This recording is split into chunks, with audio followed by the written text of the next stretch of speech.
All right, my friends, we've got 4-3 medians and altitudes. All right, so let's take a look at this. Question for today is, what is the relationship between a centroid and the median that it's on? All right, so there's some things we probably need to know what a centroid is and a median is first. But remember, at the end of your notes, you have to answer this question as a summary. By the end of the notes, you should know the answer to it. If not, you probably need to watch the notes again. Okay, so a median. A median is a segment of a triangle that's connecting a vertex and a midpoint. Okay, so let's look at this down here. I've got a bunch of midpoints here. I know they're midpoints because I got the tick marks here. So I got tick mark, tick mark. That means that M would be the midpoint.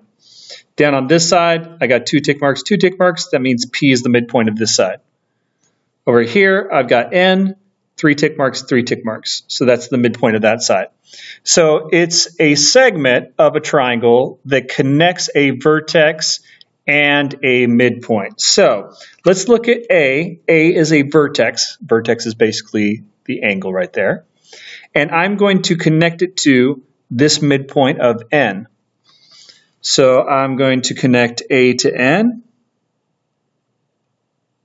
I'm going to try to do it exact as possible because it's supposed to come out a certain way. Yeah, it's pretty close. I almost got it.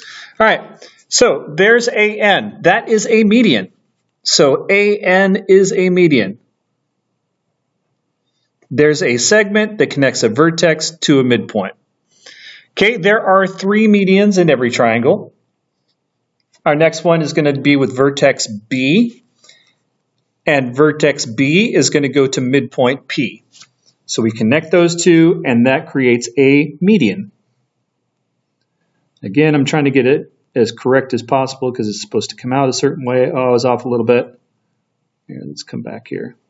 Oh, well, I'm going to have to live with that.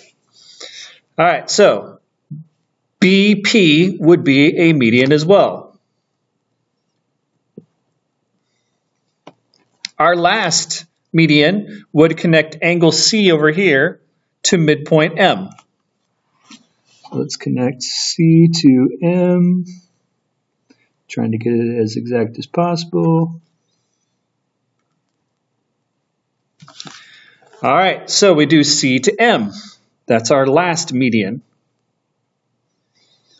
Now, when I did this, notice here that all of those medians connected at the same point.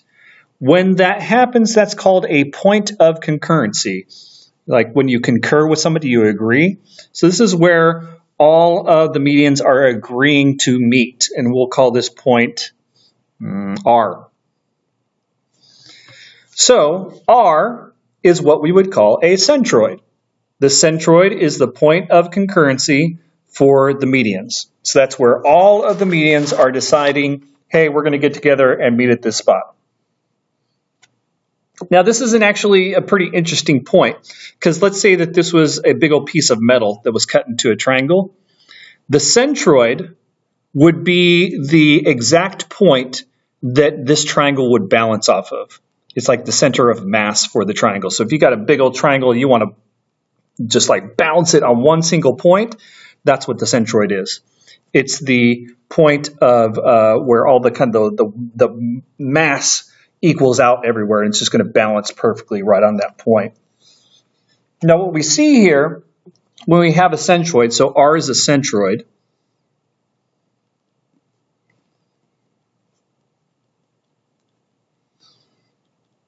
So the centroid does something very specific to these medians.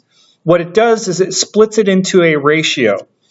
And the ratio is 1 to 2, or we can say the ratio is this, that BP, this little section here from the midpoint to the centroid, is 1/3 the total distance of the median. And then from B to R here, that would be 2/3 of the distance of the total median. So what's the connection between 1/3 and 2/3? That just means that BR is twice as big as RP. So here's what we know. We know that BR, so this section to this section, that is 2/3 of the entire thing, BP.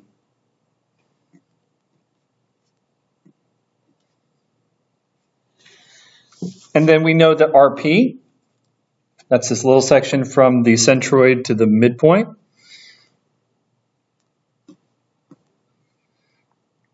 That's going to be 1/3 the distance of all of this. So that is 1/3 of BP. And then if we compare these two to each other, this little segment here, RP, that's going to be half the distance of BR.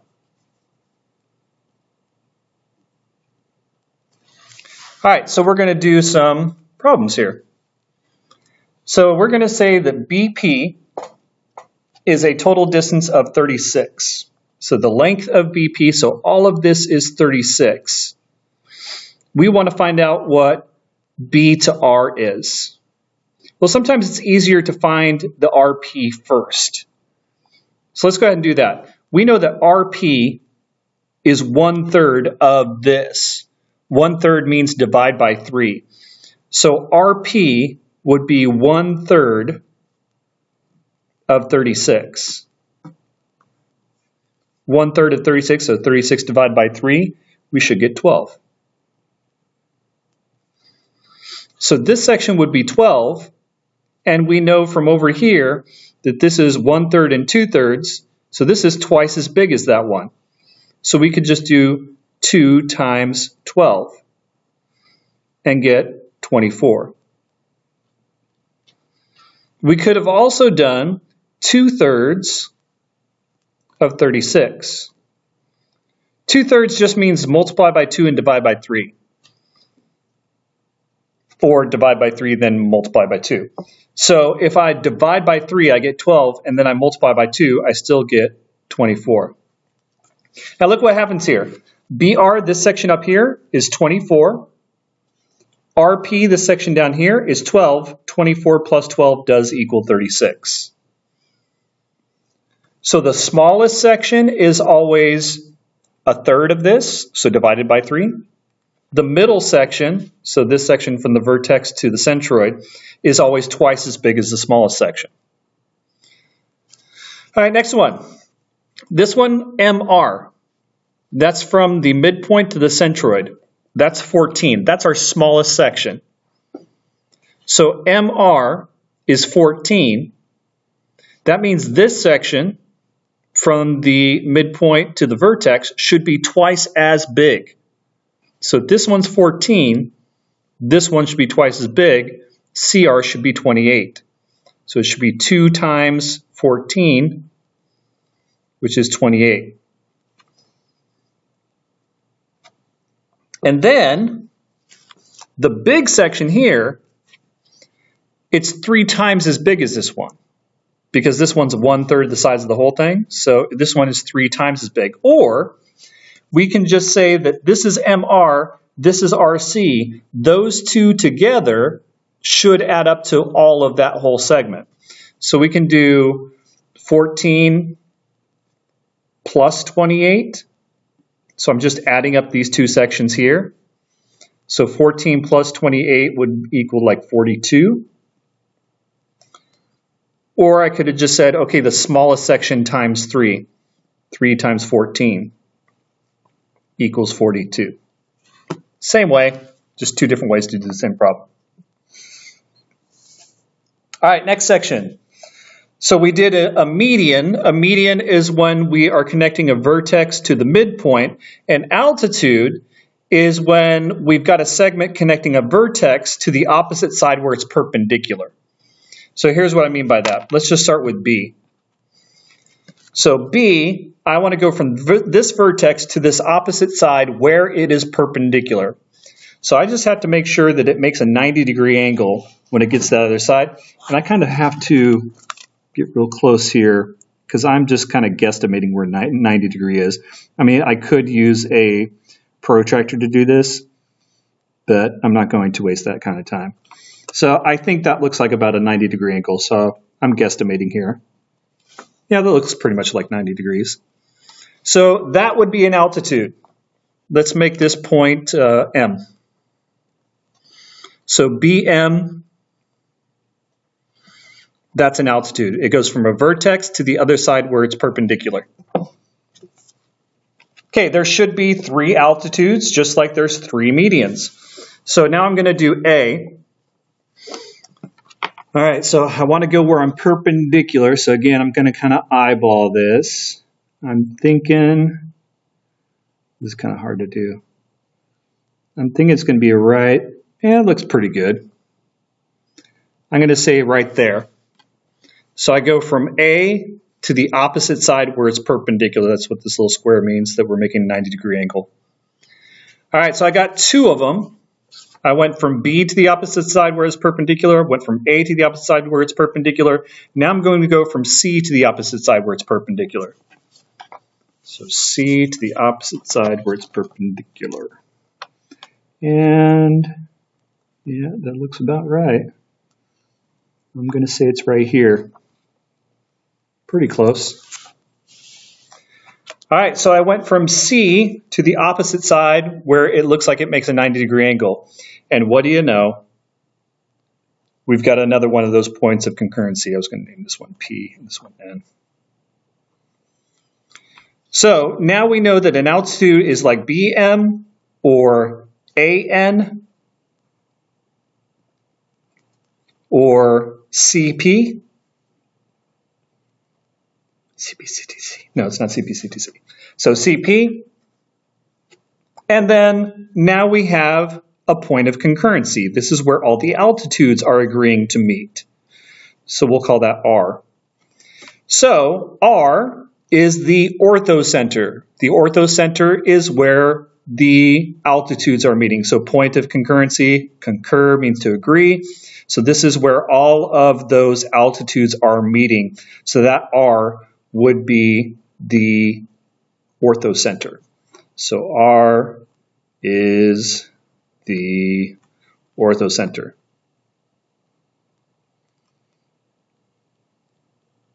I don't have really a good way to remember those names, like which one goes with which. I would probably do flashcards at this time. You know, make a picture and say, oh, this one's the orthocenter, and kind of practice it that way. All right, so we're going to look at some coordinate planes and see if we can find the median and the orthocenter. Okay, here we go, first one. All right, we are going to find the centroid of triangle ABC. So the centroid is where all the medians are connecting each other. Now, what's a median? It goes from a point to the midpoint. And we've already done midpoint in that last unit, remember? So if I'm going from A to this side, I have to find the midpoint of this side. So this side goes up 1, 2, 3, 4, 5, 6, and over 1, 2, 3, 4. So it goes up 6 over 4. So the midpoint would be half of that. So up 1, 2, 3, and over 2. This should be the midpoint right there. All right, so there is one of my medians. So I'll connect that.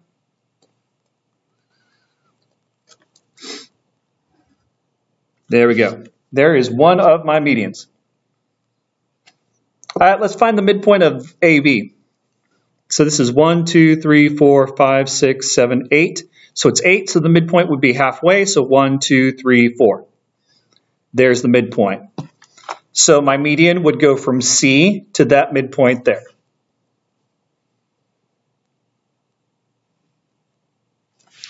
That's going to be my centroid, because my centroid is where all of my midpoint or my medians, cross each other. But let's just prove it by making my last median. So from A to C, my midpoint is down 1, 2, 3, 4, 5, 6, and over 1, 2, 3, 4. So it goes down 6 and over 4. So I'm going to go down 3 and over 2. 3, 1, 2. So here's the midpoint of AC. So if I connect B to that midpoint, there's my last median.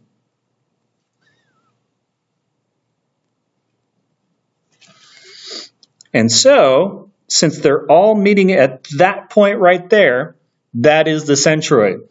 The centroid would be the point 1, 0.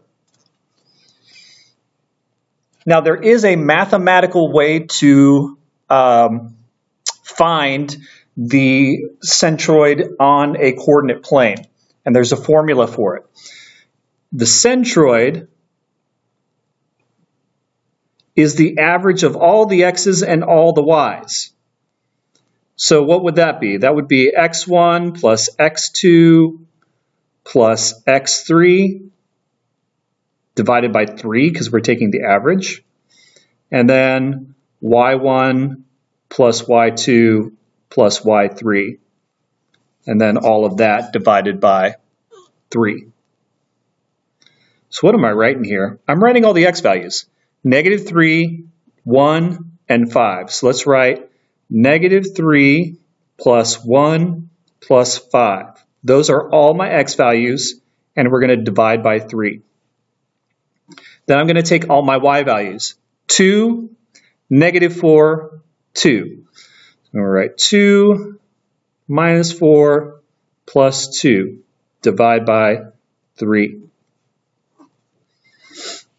All right, so what's -3 plus 1 plus 5? So that'd be 6 minus 3. That would be 3 over 3. So 2 minus 4 plus 2, that's 0 over 3. 3 over 3 is 1. 0 over 3 is 0. And that was that point right there, 1, 0. So you can calculate it by actually finding your midpoints and connecting it. And that's how we found 1, 0. Or you can use the centroid formula, which is the average of all the x's and the averages of all the y's.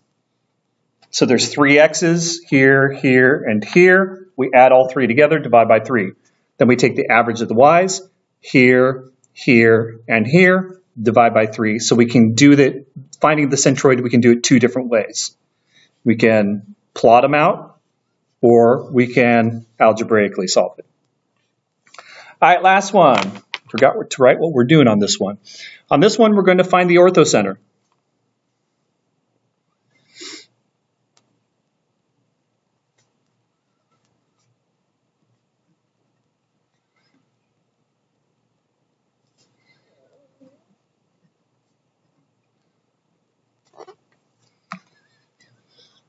All right, now in order to find the orthocenter, we're going to have to remember something from Math 1.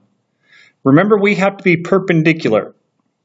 Lines are perpendicular on here when they have opposite reciprocal slopes. So, perpendicular lines have opposite and reciprocal slopes. Opposite means that one's positive, one's negative. Reciprocal means that the numerator and the denominator have switched. So if I had like -2 over 3, opposite would mean positive instead of negative. Reciprocal would mean that I changed the numerator and the denominator. So an opposite reciprocal slope would be positive 3 over 2. So I changed my sign, that's what opposite means. And then I do reciprocal, which means I switch my numerator and my denominator. All right, so let's do the easiest one first. So if this is a vertical line, perpendicular to that, so a 90-degree angle would just be a horizontal line. So my first altitude is pretty easy to find. I can just go from C to that opposite side and then make my 90-degree angle right there, because horizontal lines and vertical lines are perpendicular. So there's my first altitude, C to this point. Okay, now I need to find some more altitudes, and it's a little bit harder because these are diagonal here. But remember, perpendicular lines have opposite reciprocal slopes. So let's find the slope of this line. It goes down 1, 2, 3 over 1, 2, 3, 4, 5, 6. So this line here goes down 3, and over 6. And that does reduce to negative 1/2. So that line there has a slope of negative 1/2. Now, what's the opposite reciprocal of 1/2? Wow, that wasn't very good. There you go. So what's the opposite reciprocal? Well, this is negative, so we need to be positive, and then we can change that to 2 over 1. So I need a slope of 2 over 1. So I'm going to start here, and then I'm going to start making a slope of 2 over 1, which means I would go up 1, 2 over 1, up 1, 2 over 1, up 1, 2 over 1. So here's my perpendicular line. So I'm starting at B and making this perpendicular line.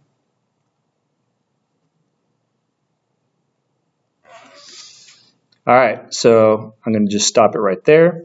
We know that this line and this line are perpendicular because they have opposite and reciprocal slopes. So this had a slope of negative 1 over 2. This one has a slope of up 2 over 1, up 2 over 1, up 2 over 1. So now we know it's perpendicular. And it looks like we're crossing right there. I think that's going to be our orthocenter, but let's make sure. Okay, now I'm going to go from B to C. From B to C it goes up 1, 2, 3, 4, and over 1, 2, 3, 4, 5, 6. So that one goes up 4 and over 6, which reduces to 2/3. So what's the opposite reciprocal of 2/3? Well, this one's positive, so we need to be negative because that's opposite. Reciprocal would be 3 over 2. So I need a line that starts at A and has a slope of negative 3 over 2. So I'm going to start at A and go down 1, 2, 3 over 1, 2. Ooh, that point. And then I'm going to go down 1, 2, 3 over 1, 2. Another point. All right, so that's enough to draw my line from.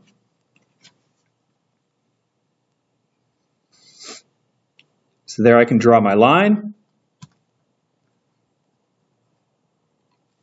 I know it's going to be perpendicular here because this line and this line have opposite and reciprocal slopes. And what do you know? There's my orthocenter.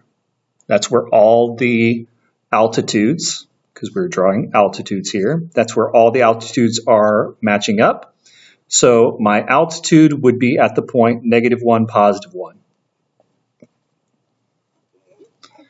The end. All right, thanks guys. Bye.